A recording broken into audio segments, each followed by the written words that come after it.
किसानों और केंद्र सरकार के बीच सोमवार की रात को हुई बातचीत बेनतीजा होने के बाद पंजाब और हरियाणा के किसानों ने मंगलवार को दिल्ली कूच करना शुरू कर दिया है। किसानों को राजधानी में प्रवेश करने से रोकने के लिए सभी बॉर्डर सील कर दिए गए हैं। इसके अलावा दिल्ली की सीमाओं पर कई स्तर के अवरोध, कंक्रीट के ब्रेकर, लोहे की कीलों और कंटेनर की दीवारें लगाकर सुरक्षा के कड़े इंतजाम किए गए हैं। राजधानी की 3 सीमाओं सिंघू, टीकरी और गाजीपुर दंगारोधी वर्दी में पुलिस और अर्धसैनिक बलों के जवानों को भारी संख्या में तैनात किया गया। मार्च के मद्देनजर कुछ जगहों पर अस्थायी जेल स्थापित की गई है। इस बार का किसान आंदोलन पिछली बार साल 2020 से 21 में हुए आंदोलन की तुलना में कई मायनों में अलग है।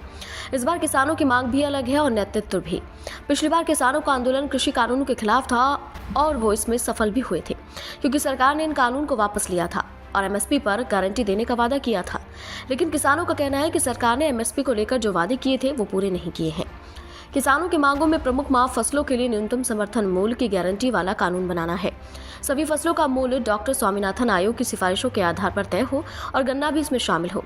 किसानों को 60 वर्ष की उम्र के बाद 10,000 रुपए प्रति माह पेंशन दी जाए। साथ ही अक्टूबर 2021 में लखीमपुर खीरी मामले के अपराधियों को सजा हो। सरकार को तय न्यूनतम समर्थन मूल्य पर फसलों के दाम चुकाने पड़ेंगे।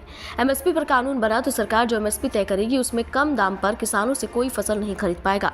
अगर कोई फसल कम कीमत में खरीदता है तो कानून अपराध होगा। लेकिन एमएसपी पर कानून बनते ही सरकारी खजाने पर बोझ भी पड़ेगा। 2022 से 23 में एमएसपी पर सरकार ने 2.28 लाख करोड़ रुपए खर्च किए।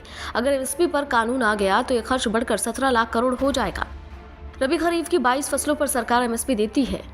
एमएसपी तय करने का काम commission for agriculture cost and prices करती है। सरकार इसी की सिफारिश पर एमएसपी तय करती है। देश में करीब 7% किसानों को ही एमएसपी का फायदा मिलता है, जिसको लेकर किसान लगातार परेशान है। इससे पहले भी छुटपुट आंदोलन हमने देखे हैं, लेकिन इस बार आज जो फिर तस्वीर नजर आ रही है, ऐसा लग रहा है कि मानो 2020 जैसे हालात एक बार फिर से दिल्ली के बॉर्डर्स पर हो सकते हैं।